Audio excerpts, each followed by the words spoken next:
There is no light without shadow, no healing without pain. The path from hurt to healed is not a straight line, it is a spiral. We return to the same wounds again and again, but each time with greater awareness. Healing is not forgetting what happened. It is becoming someone who is no longer defined by it.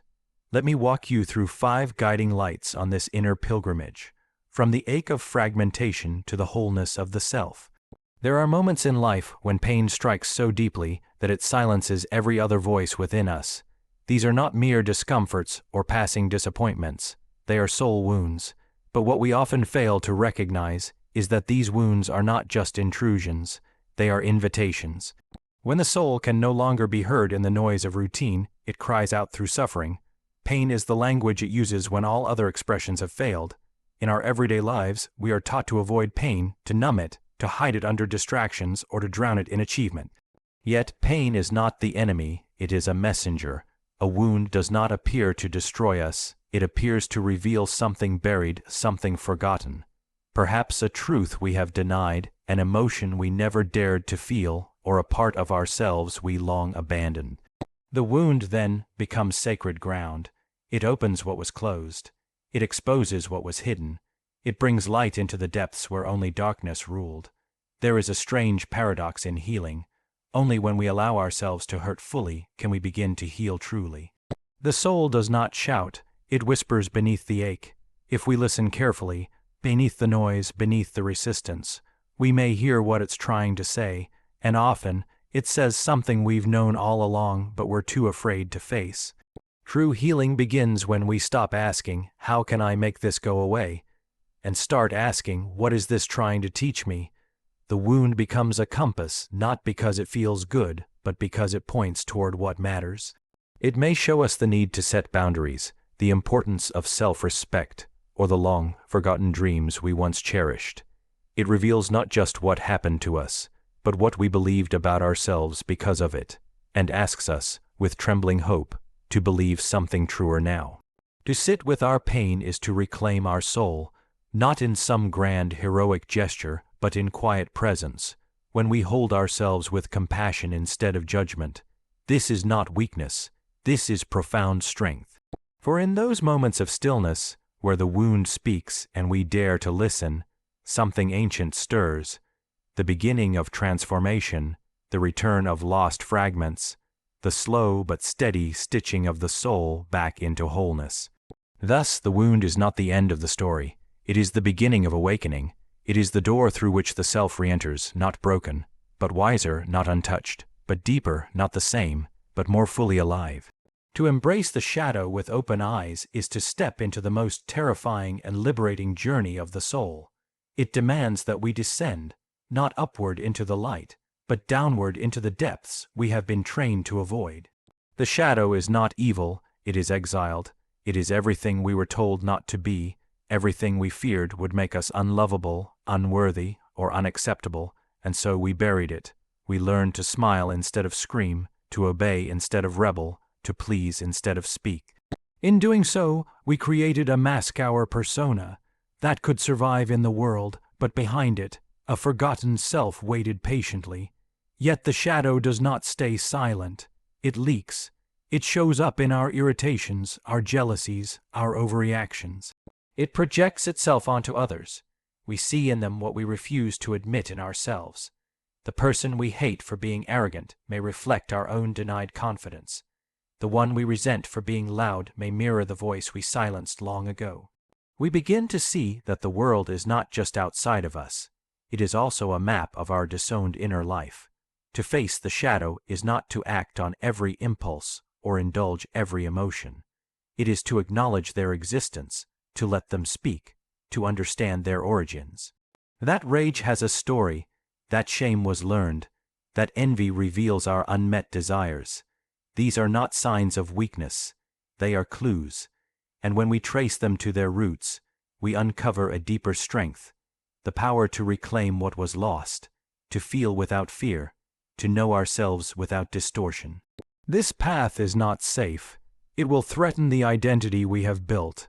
It will confront the image we have protected. But safety is not the same as freedom. The more we suppress, the more the shadow controls us. Only when we bring it into consciousness, when we name it, hold it, dialogue with it, do we take back our power, and something miraculous happens when we do.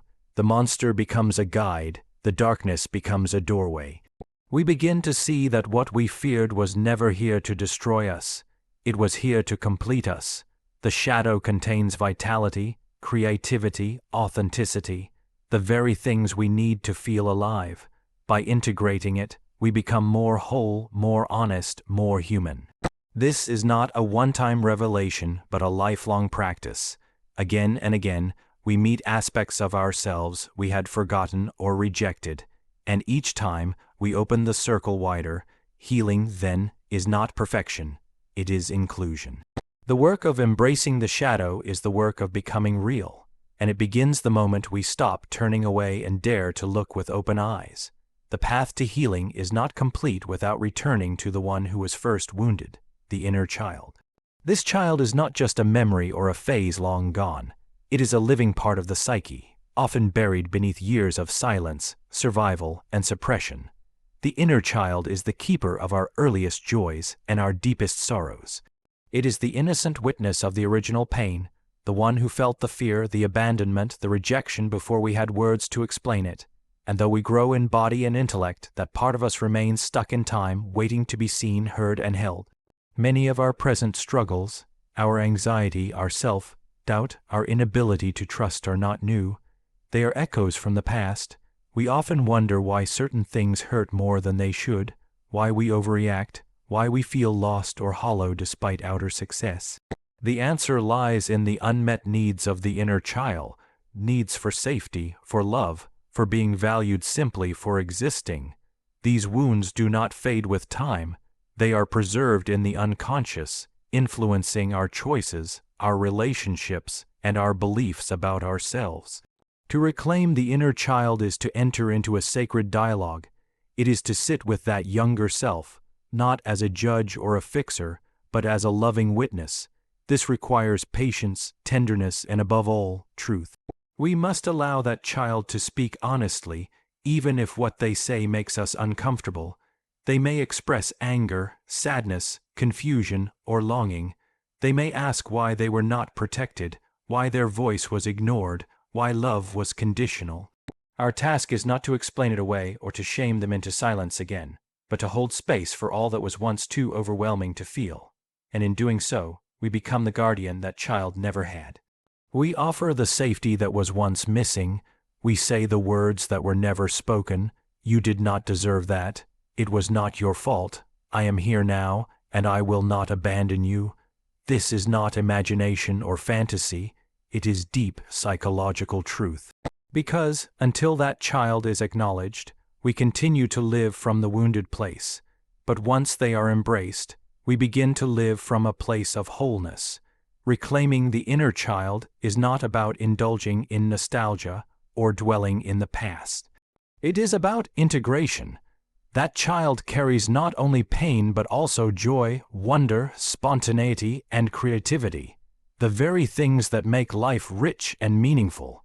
When we reconnect with that vitality, we rediscover parts of ourselves we thought were gone forever. We laugh more freely, we play more often, and we love with less fear.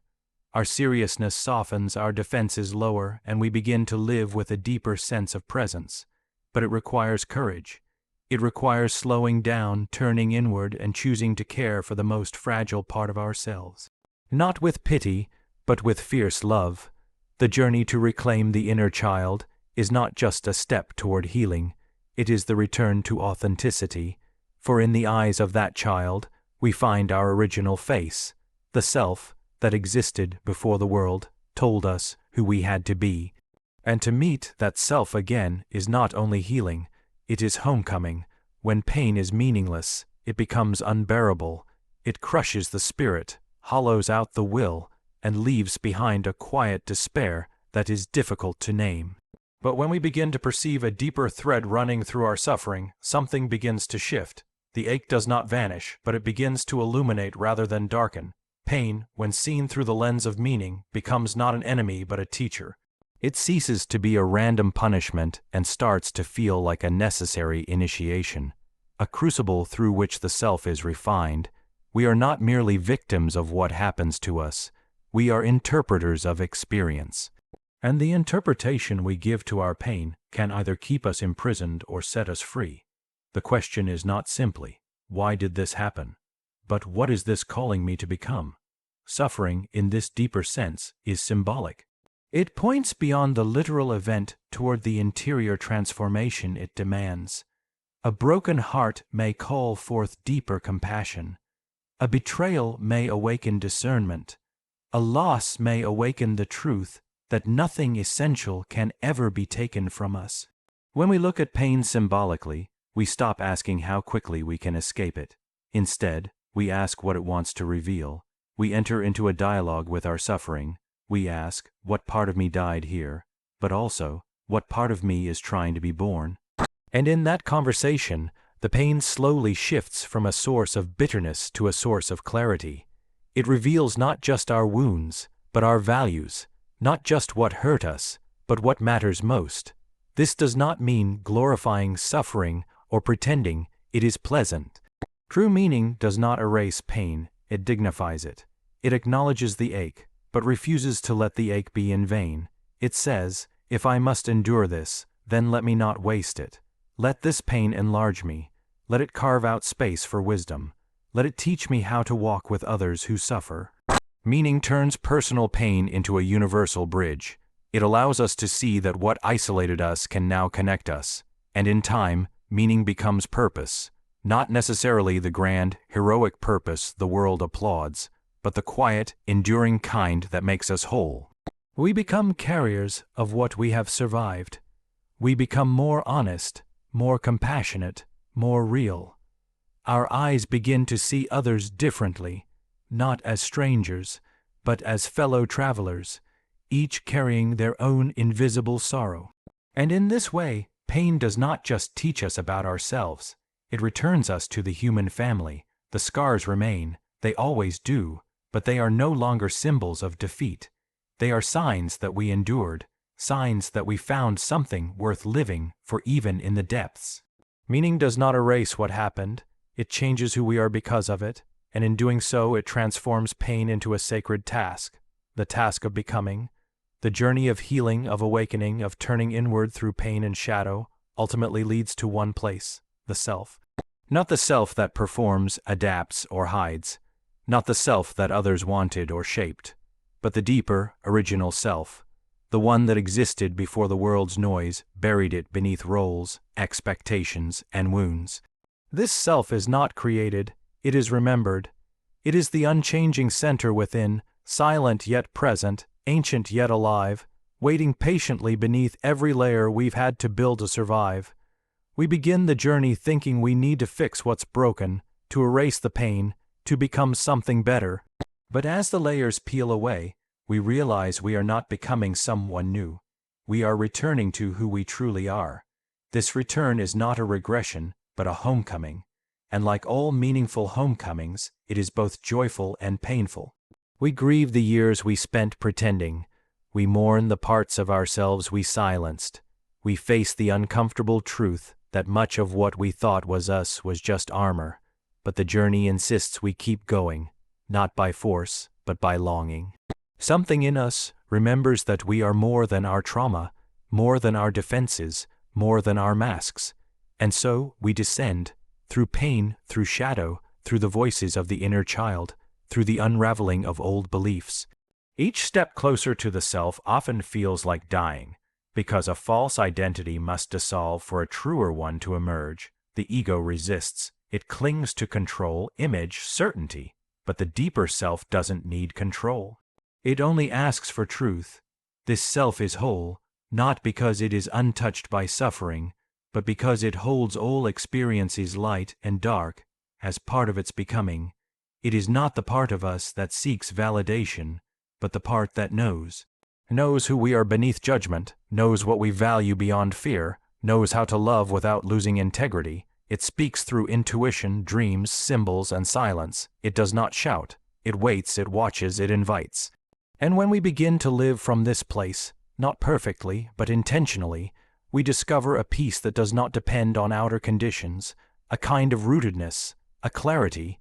We start to see the world differently, not as a battlefield of egos, but as a mirror reflecting the unfinished work within.